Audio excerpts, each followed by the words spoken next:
कोई राजनीति नहीं होगा। जो पब्लिक के लिए काम करेगा, बेहतर करेगा, उसी को हम लोग वोट करेंगे। यहाँ जनता को सब बेवकूफ बनाता है। यही राजद चल जाएगा जदयू में तो जदयू बढ़िया हो जाएगा। यही जो है से राजद चल जाएगा कांग्रेस में तो बढ़िया हो जाएगा। ये लोगों को बुड़बक सिर्फ बनाता है। आज़ादी से लेकर आज तक हम मुसलमानों को सिर्फ इस्तेमाल करने का काम हर एक पार्टी ने किया। आज तक मुसलमानों के हक और हुकूक की लड़ाई किसी पार्टी ने नहीं लड़ा। आज में जो है हम लोग पूरे बाप दादा जो कम्युनिस्ट पार्टी आरजेडी और मान लीजिए जो है सब लोग को वोट करते कांग्रेस को वोट करते हुए आए हैं, तो मुसलमानों को मिला कुछ नहीं। हर एक पार्टी ये समझ बैठे हैं कि हमारे झंडा उठाने के लिए मुसलमान सिर्फ काम आए, हमारे दरी बिछाने के लिए सिर्फ मुसलमान काम आए। अब मुसलमान भी शिक्षित हो चुका है, मुसलमान भी जाग चुका है। अब वो वक्त बताएगा कि मान लीजिए तेजस्वी यादव मुख्यमंत्री बनते हैं और तेघड़ा विधानसभा से राम रतन सिंह विधायक बनते हैं। मुसलमान तो बेचारा है, जो आया टोपी दे के चला गया, जो आया ठग के चला गया। नमस्कार, मैं हूं अमित सिंह और आप देख रहे हैं HNN दस्तक। अभी हम पहुंचे हैं तेघड़ा विधानसभा। चुनाव की सरगर्मी अब बहुत ज़्यादा तेज हो गई है, तारीख भी घोषित हो गई है।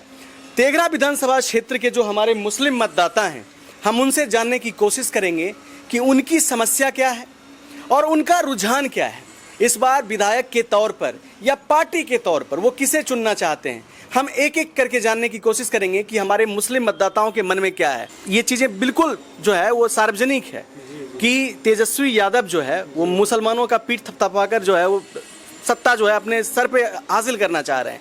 लेकिन सवाल ऐसे में ये है कि तेघड़ा विधानसभा में क्या राम रतन सिंह महागठबंधन के विधायक ने कुछ काम किया है या नहीं किया? हम लोग के अलावा कुछ नहीं किया। कोई काम नहीं किया। जी। तो इस बार अगर राम रतन सिंह जी फिर से इलेक्शन में जो है आते हैं आप लोगों के बीच, तो आप लोग जो है उन्हें विधायक के रूप में चुनना पसंद करेंगे या नहीं? नहीं, हेमंत मुखिया को हम लोग चुनेंगे। हेमंत मुखिया को चुनेंगे। किस पार्टी से वो चुनाव लड़ रहे हैं? पार्टी कौन है अभी घोषणा नहीं हुआ पार्टी से, अभी उसका कोई तय नहीं हुआ। लेकिन सीटों का बंटवारा नहीं हुआ। कहने मतलब राम रतन बाबू के हम 3 बार हम लोग मेहनत किए, जद्दोजहद किए हैं। ठीक है। अब जिसमें ये तेघड़ा कब्रिस्तान कमेटी के वो सेक्रेटरी हमें अबुल कलाम साहब थे, चचा मेरे, वो भी किए, मेहनत किए। 1-2 बार बेसफल रहे, 1 बार सफल हो गए। जो वादा किए एक भी नहीं निभाए। मनने वाले मेरे चचा अबुल कलाम साहब वो चले गए, स्वर्गस्थ हो गए, मतलब डेथ कर गए। उसके बाद भी हम लोग लायक नहीं करते हैं, डिसीजन नहीं लिए किसको देना नहीं देना है। क्योंकि ये खाली मुसलमान तो बेचारा है, जो आया टोपी दे के चला गया, जो आया ठग के चला गया। लेकिन अभी हम लोग डिसाइड नहीं किए हैं क्या करना नहीं करना है। जो भी वादा किए राम रतन सिंह बाबू, वो एक भी वादा नहीं निभाए हैं। वो कब्रिस्तान के मुद्दा पे बहुत ऐसे बात किए थे, ये कुछ और भी कुछ बात किए थे, ये देंगे वो देंगे, कुछ भी देंगे, कुछ नहीं किया वो। इसीलिए हम लोग डिसीजन नहीं लिए क्या करना नहीं करना, वो आने वाला वक्त बताएगा हमको क्या करना, क्या लेना नहीं लेना। देखिए, MY समीकरण की बात करती है राजद, और महागठबंधन के विधायक हैं राम रतन सिंह जी। स्थानीय लेवल पर जो हमारे मुस्लिम मतदाता हैं उनका कहना है कि क्षेत्र में कभी नहीं आए, काम कुछ नहीं किया है। और एक स्थानीय जो कैंडिडेट का चेहरा हेमंत सिंह, यही नाम है ना जी, हेमंत मुखिया जी, हाँ, उनको अभी सीट नहीं मिला है और ये अभी अपना एक रुझान बता रहे हैं। कहने का मतलब ये है कि महागठबंधन से तो नाराजगी है। ऐसे में सवाल ये है कि जदयू की अगर हम बात करें, नीतीश की पार्टी की बात करें, उससे पहले भी वो क्या नाम था उनको, वीरेंद्र महतो जीते थे लमटेन समझारत से। लेकिन वो बहुत काम किए, जो भी किया हॉस्पिटल उसी का देन है। बहुत ऐसा विकास का काम किए, मुस्लिम का भी काम बहुत किए हैं, है ना। लेकिन वो अब किसी बीजेपी कन्वर्ट हो गए, इसलिए हम लोग नकार दिए। व्यक्ति वो निर्दलीय भी खड़ा हो जाते हैं तो हम लोग वीरेंद्र महतो उसको चॉइस करते हैं हम लोग। राम रतन सिंह के हम लोग इतना कोशिश किए, जद्दोजहद किए, चारों तरफ से वोट बटोर के अपना तन मन धन अपना पॉकेट गिल्ला करके लोग को जुटाना, उसको वोट दो उसको बोलेंगे, कुछ नहीं किए हैं। सिर्फ ठगने का काम किए ये, उसके अलावा कुछ नहीं किए हैं। अच्छा, मान के चलिए स्थानीय लेवल पर अगर बीजेपी किसी अच्छे कैंडिडेट को मतलब यहाँ पे कैंडिडेट उतारती है तो क्या आप वोट करेंगे? कृष्णनंदन बाबू को दे दे टिकट, हम उसका सपोर्ट करेंगे। कृष्णनंदन सिंह के दे दे, सपोर्ट करेंगे आप? एकदम करें, कृष्णनंदन सिंह दे दे, बाकी किसी को नहीं देंगे, किसी को सपोर्ट नहीं करेंगे। वो पार्टी पॉलिटिक्स वो सामाजिक मिलते जुलते वाले आदमी है कृष्णनंदन सिंह, उसको दे दे, कोई दिक्कत नहीं, नो डाउट। मतलब पार्टी पॉलिटिक्स से बाहर निकलकर वो लोगों के काम आते हैं। जी बिल्कुल काम आते हैं, बहुत करते हैं। भले हमको उनसे इतना दूरी है, इतना लगाव नहीं है कि फिर भी देखते हैं हम लोग, मार्केट में रहने वाले हम लोग देखते हैं कोई क्या करता नहीं करता। पार्टी का अलग लेवल है, उससे कोई तुलना नहीं करेंगे। जैसे सूर्यभान सिंह, वो बीजेपी में रहे, किसी पार्टी में रहे व्यक्ति, वो भी ठीक थे, वो भी जीते तो अच्छा काम किए हैं। जैसे सांसद हो गए गिरिराज सिंह, उनके सिवा भेदभाव के अलावा कोई बातें नहीं, मुद्दा की बातें नहीं करेंगे। जहाँ गिरिराज सिंह की आपने बात की, गिरिराज सिंह जो है मुसलमानों के खिलाफ बयान के लिए जाने जाते हैं। उन्हीं के लिए चुनवे कभी किया वो। जैसे उन्होंने झटका या हलाल ये मुद्दा निकाल देते हैं, कभी कुछ और मुद्दा निकाल देते हैं। तो ऐसे में सवाल आप लोगों से ये बनता है कि गिरिराज सिंह चूंकि बेगूसराय के सांसद हैं इस लोकसभा में, आप लोग उनको किस नजरिए से देखते हैं? देखिए, नजरिया का अपना नजरिया होता है। वो कभी मुद्दे की बातें नहीं करते हैं, विकास की बातें नहीं करते हैं, वो खाली भेदभाव की बात करते हैं। उससे वह क्या बोले, आज तक भाई दो टर्म रहा गिरिराज सिंह सांसद, कौन विकास हुआ बताइए तो यहाँ? अच्छा, आप लोगों के बीच कभी आए वो? नहीं, हम लोग के बीच नहीं आए, कभी नहीं आए? नहीं कभी नहीं आए, कभी नहीं आए। नहीं कभी नहीं आए, नहीं आए, कभी नहीं आए ना। तो मुझसे एक सवाल ये है, आप जब वोट करते हैं तो क्या देखते हैं? कैंडिडेट का धर्म देखते हैं, उसकी जात देखते हैं, स्थानीय पकड़ देखते हैं, या कैंडिडेट देखते हैं कि कौन अच्छा कौन बुरा है, कौन पढ़ा लिखा है कौन अनपढ़ है? एक बात मैं आपसे कहना, आपके चैनल के माध्यम से कहना चाहता हूँ, आज़ादी से लेकर आज तक हम मुसलमानों को सिर्फ इस्तेमाल करने का काम हर एक पार्टी ने किया। आज तक मुसलमानों के हक और हुकूक की लड़ाई किसी पार्टी ने नहीं लड़ा। आज में जो है हम लोग पूरे बाप दादा जो कम्युनिस्ट पार्टी, आरजेडी और मान लीजिए जो है सब लोग को वोट करते, कांग्रेस को वोट करते हुए आए हैं, तो मुसलमानों को मिला कुछ नहीं।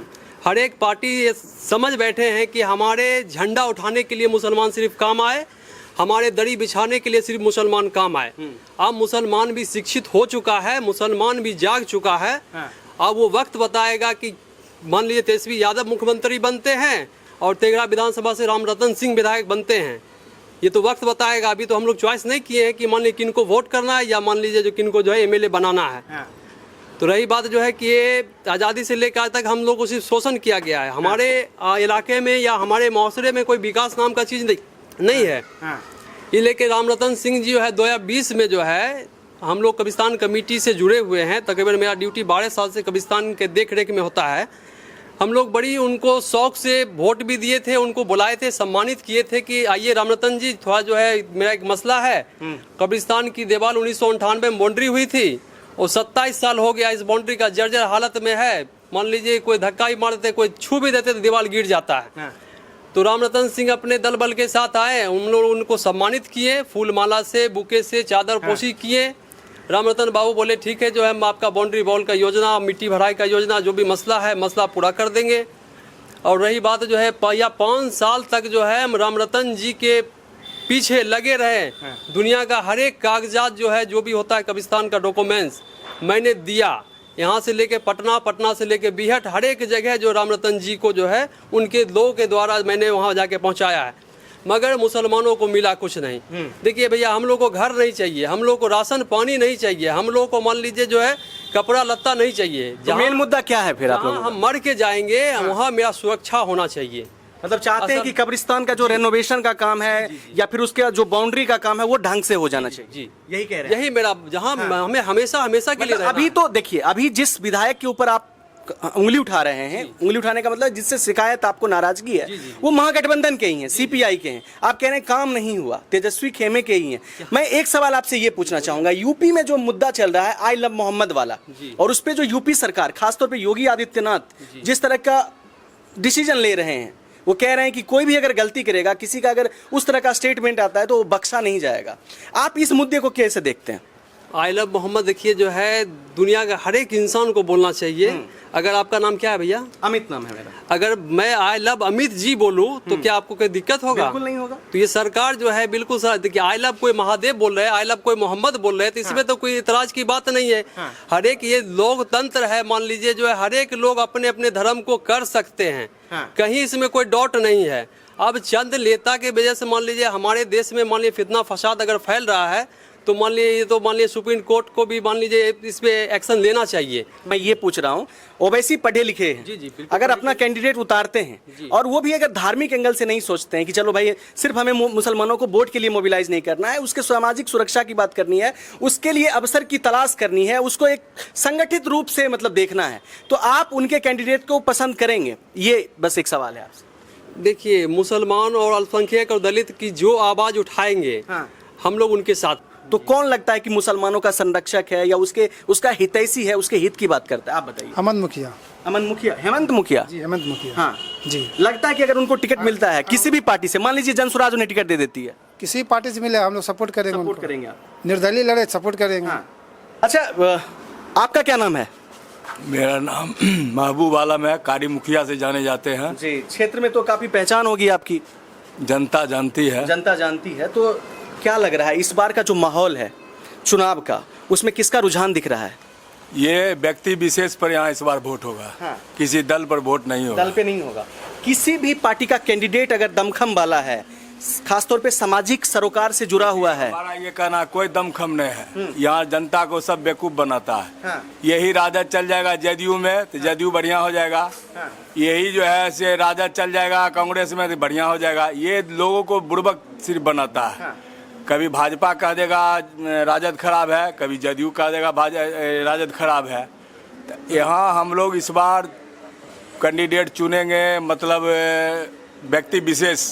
हाँ। देखिए, आपने बहुत अच्छी बात कही। एक दो सवाल हम आपसे और पूछना चाहेंगे। आपने कहा कि किसी भी पार्टी का कोई भी नेता हो, वो चाहे हिंदू हो मुसलमान हो, आप ये नहीं देखेंगे, आप देखेंगे कि कैंडिडेट कौन बढ़िया है, जन सरोकार के मुद्दे को कौन उठाता है, कौन स्थानीय लेवल पे बढ़िया काम करेगा। लेकिन अभी के जो विधायक हैं वर्तमान, रामरतन सिंह की अगर मैं बात करूं तो पिछले 5 साल के कामकाज को आप कैसे देखते हैं, उसका मूल्यांकन कैसे करते हैं? इनके शासन काल में भ्रष्टाचार चरमों पर हो गया। हाँ। इसलिए हो गया, जाइए आप 2 आदमी लड़िए, हम यहाँ के वाइस चेयरमैन प्रतिनिधि हैं। हाँ। और मेरा काम है, जनता हमको चुनता है उसका काम करने के लिए। हाँ। और हम जाए दलाली करने लगे, कलाली करने लगे, जाए थाना में जाके जूझरी करने लगे, हाँ। तो मेरा ये काम नहीं है। हाँ। आपको जनता चुन के भेजा है विधानसभा में, अगर यहाँ का पदाधिकारी भ्रष्ट है तो आपको विधानसभा में उठाना चाहिए, डीएम क्या उठाना चाहिए। ये नहीं जो आप गुमगाम बैठे रहिए। आप जनता किस लिए चुनता आपको? यहाँ की समस्या को उठाने के लिए। आपको नहीं लगता रामरतन सिंह विधानसभा में यहाँ की आवाज को मुखर रूप से उठाते हैं? तो नहीं लगता है विधानसभा में इस सब मामला को उठाए हैं। अगर उठाते तो जनता उनको हाथ तो तरह पर रखे हुए रहता। हाँ। और तेघरा विधानसभा के मुख्य मुद्दे क्या हैं? कौन सी समस्या ऐसी है जिसका निपटारा सबसे पहले होना चाहिए? सबसे भ्रष्टाचार है। भ्रष्टाचार में मतलब कोई ऐसा एक जगह बता दीजिए जहाँ भ्रष्टाचार नहीं हो, थाना हो, अनुमंडल हो, जहाँ भी कहिए भ्रष्टाचार में है एकदम। नीतीश जी कहते हैं कि सुशासन की सरकार है। नहीं, सुशासन की सरकार है, लेकिन इनके राज में जो है क्या बोले, मतलब पदाधिकारी लोग बहुत बड़ा एकदम बढ़ चढ़ के जो है से भ्रष्टाचार में लिप्त हो गए हैं। हाँ। इसलिए हम लोग कहते हैं व्यक्ति विशेष को हम लोग वोट देंगे। व्यक्ति विशेष लोग आएंगे तो थोड़ा सा कुछ काम होगा। व्यक्ति विशेष, धर्म विशेष नहीं, जाति विशेष नहीं, पार्टी विशेष नहीं, व्यक्ति विशेष, और जो काम करे। और सबसे बड़ा मुद्दा भ्रष्टाचार का मुद्दा। और कुछ लोगों से हमने और बातचीत, हमारे जो मुस्लिम मतदाता हैं उनसे हमने बातचीत की, उन्होंने कहा कि धर्म को लेकर कुछ खास वो नहीं है। एक भाई ने कहा कि हाँ, धार्मिक रूप से हम उस व्यक्ति को चुनना चाहते हैं जो मुसलमान के पक्ष की बात करे, मुसलमान सिर्फ झंडा उठाने का काम नहीं करे। जैसे मैं एक चीज़ आपसे पूछना चाहूँगा, हमेशा से ओवैसी जी का ये कहना है कि क्या मुसलमानों का अपना कोई नेता नहीं है? क्या मुसलमान हमेशा दरी ही उठाता रहेगा या झंडा ही ढोता रहेगा? उनका जहाँ के वो है वहीं चलता है। बिहार में उनका कहीं कुछ नहीं है। नहीं, बिहार में चलने वाला नहीं है। बिहार में 2 धूमीकरण है। हाँ। एक भाजपा है, एक राजद है। हाँ। ठीक है, लेकिन राजद वाला भी ठगते ठगते कितना दिन ठगिएगा। हाँ। ये ठगने वाला समस्या चला गया, यहाँ लोग होशियार हो गया है। स्थानीय लेवल पर जैसे उन भाई ने कहा कि अगर कृष्णनंदन सिंह उम्मीदवार के रूप में आते हैं तो हम चुनेंगे, आपका क्या मानना है उनके? नहीं, कृष्णनंदन सिंह को अगर पार्टी टिकट देता है हाँ। तो हम लोग भी वोट दे देंगे कृष्णनंदन सिंह को। क्षेत्रीय लेवल पर बढ़िया काम है उनका। जो लोग देखिए, जो लोग अगर भाजपा में भी हैं और सब जाति को लेकर के चलते हैं, ऐसे लोग को हम लोग पसंद करते हैं। जो सामाजिक मुद्दों से जुड़े हैं, जन सरोकार की बात समझते हैं, उनके साथ हैं आप लोग। जैसे आप किसी पार्टी से हैं, किसी धर्म से हैं, उससे कोई मतलब नहीं है। मतलब है जो आप किसी जनता के लिए खड़े हैं, हर दुख दर्द में खड़े हैं, वैसे लोग के हम लोग साथ में। जैसे हेमंत मुखिया, आप अगर खोज लीजिएगा, शादी हो, ब्याह हो, किसी तरह का बात हो, उसमें वो बढ़ चढ़ के हिस्सा लेता है। तो लोग ऐसे लोग को पसंद करते हैं। अगर उसको जदयू टिकट देता है तो उसको जीतने से कोई नहीं रोकेगा। अच्छा, उन लोगों के लिए क्या संदेश आपका होगा जो हिंदू मुसलमान को बांटने की कोशिश करते हैं? वैसे लोग यहाँ वैसे लोग को पसंद नहीं करते हैं। हम लोग एक साथ रहते हैं। हम लोग 25 साल से यहाँ जनप्रतिनिधि खुद रहे हैं। मखदूदा मुखिया रहे हैं, चेयरमैन रहे हैं, वाइस चेयरमैन रहे हैं, अभी वाइस चेयरमैन का प्रतिनिधि हम अपने खुद मुखिया रहे हैं। इसलिए यहाँ हमको सबसे ज्यादा गैर मुस्लिम में वोट देता है। मुस्लिम कम मिलता है, गैर मुस्लिम ज्यादा वोट देता है। मतलब जो एक गंगा जमुना तहजीब है वो तेघरा में है। तेघरा में है। यहाँ जाति या पाति नहीं चलता। बहुत अच्छी बात है और ये होनी भी चाहिए।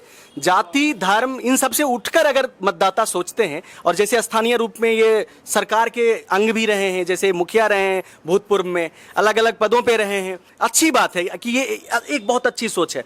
एक आखिरी सवाल मैं आप लोगों से पूछना चाहूंगा। चाचा, आप बताइए, जैसे इनका एक स्वतंत्र विचार है, इन्होंने कहा कि जाति धर्म अपनी जगह है, हम कैंडिडेट को देखेंगे।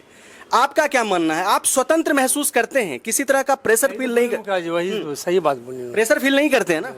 दबाव कोई महसूस नहीं करते? कोई दबाव नहीं। ऐसा तो नहीं है कि जैसे एक स्थानीय दबाव होता है तो लोग दबाव के पीछे अपना स्टेटमेंट चेंज करते हैं, इस तरह का तो दबाव नहीं है? कुछ भी नहीं। आपका क्या मानना है चाचा? जो अच्छा हो वही होना चाहिए। सांसद हैं और कैबिनेट मिनिस्टर भी हैं, तो एक स्टेटमेंट उनका जो आता है, जैसे कि मांस को लेके ही हलाल या झटका या जो भी बयानबाजी वो करते हैं, उनको किन नजरिए से देखते हैं आप? उनका कहना है ये सब राजनीति मुद्दा है। इस मुद्दा पर आप लोग मत जाइए। जो काम अगर है आप आइए मेरे यहाँ, अगर हम नहीं करते हैं तब हम दोषी हैं। ये सब राजनीति मुद्दा ये सब बोलते रहते हैं, वो बोलते हैं कुछ, करते हैं कुछ, इस सब से कोई ध्यान नहीं। तेघरा के जो ये हमारे मतदाता थे, मुस्लिम मतदाता, उन लोगों का आपने स्टेटमेंट सुना। धार्मिक एंगल से उनका क्या बयान रहा है वो भी आपने सुना। और एक अच्छे कैंडिडेट की चाह है, वो चाहे किसी भी धर्म का हो, किसी भी जाति से हो, धर्म और जाति से परे सोचते हैं ये लोग और चाहते हैं कि करप्शन दूर हो। यही मेन मुद्दा है। गिरिराज सिंह के बेतुके बयान को लेकर भी मैंने सवाल किया। इन लोगों ने कहा कि हम लोग तो वोट देकर उन्हें लाए हैं। अब वो ऑन कैमरा क्या बोलते हैं, ऑफ कैमरा क्या बोलते हैं, ये आप लोग समीक्षा कीजिए, सोचिए। एक चूंकि हमारे साथ दिव्यांग भाई हैं, एक स्टेटमेंट इनका भी ले लेते हैं। दिव्यांगों के लिए सरकार ने कुछ किया है आप लोगों के लिए? दिव्यांग के लिए तो सरकार ने 4% आरक्षण दिया है। इसमें कहीं कोई दो राय नहीं है। उसका लाभ आपको मिला? उसका लाभ मिल रहा है, ऐसा नहीं है कि नहीं मिल रहा है, लेकिन जितना अधिकार चाहिए उतना अधिकार अब तक नहीं मिल पाया है, जिसका इंतजार हम लोग बरसों से कर रहे हैं। अच्छा, ये जो ये वाहन से चलते हैं, ये स्कूटी जो है, ये आपकी व्यक्तिगत है या सरकार की तरफ से इसमें है कुछ मदद? नहीं, इसे मैंने अपने व्यक्तिगत पैसे से खरीदा है। सरकार में इसकी कोई मदद नहीं है। आपका मतलब इस बार जो है वोट किसको जाएगा, किस पार्टी को जाएगा? पार्टी नहीं, जो व्यक्ति शिक्षा के क्षेत्र में काम करे, रोजगार के लिए काम करे। अभी हमारे युवा पूरे रूप से नशा में फैल चुके हैं। एक नया नशा ड्रग्स का चला है, जो बच्चे घर से पैसे चोरी करके नशा करते हैं। तो इन सब शराबबंदी वाला जो मुद्दा है वो उठा रहे हैं कि वो शराबबंदी नहीं, अभी एक नया नशा। मैं बता रहा हूँ, शराबबंदी कहने को है, लोग शराब अभी भी यूज कर रहे हैं, ड्रग्स ले रहे हैं, स्मैक ले रहे हैं, यही कहना चाह रहे हैं? जी, ठीक है। ये मुद्दा लगभग हर जगह उठाया जा रहा है, आप भी इसी मुद्दे को उठा रहे हैं। ठीक है, तो इसको खत्म किया जाए। इसको खत्म किया जाए और लोगों को रोजगार का अवसर मिले। अभी हमारे मार्केट का सबसे बड़ा मुद्दा है अतिक्रमणकारी का, जो हर समय आती है, तोड़ फोड़ के चली जाती है। उसका समुचित समाधान अब तक नहीं हो पाया है। दूसरी समस्या है कि हमारे मार्केट में एक ना सार्वजनिक शौचालय है, ना लोगों को आराम करने की कोई जगह है। दूर दराज से जो ग्राहक लोग आते हैं उनको काफ़ी ज़्यादा परेशानी होती है। तो इन सब परेशानी को जो देखेंगे, और मुख्य मुद्दा रहेगा कि हमारे बच्चों को अच्छी शिक्षा मिले। ठीक है। जब लोगों को शिक्षा मिलेगी तो ऑटोमेटिक है बहुत सारी बुराइयां दूर हो जाएगी। ठीक है। तेघरा की एक समस्या है, तेघरा विधानसभा की, यहाँ का जो ये मुख्य बाजार है, यहाँ पे जाम की भी बहुत समस्या रहती है। दूर दराज से आए लोग जाम में रोज फंसते हैं और इस समस्या का निपटारा तो स्थानीय विधायक ही कर सकते हैं, कोई ऐसी योजना ला सकते हैं। बाकी किसी और विधानसभा क्षेत्र में हम चलेंगे, वहाँ जाकर वहाँ के लोगों से हम जायजा लेंगे, पूछेंगे वहाँ के हालात और समीक्षा करना आपके ऊपर छोड़ते हैं। तब तक आप लोग देखते रहिए HNN दस्तक और दीजिए इजाजत। धन्यवाद।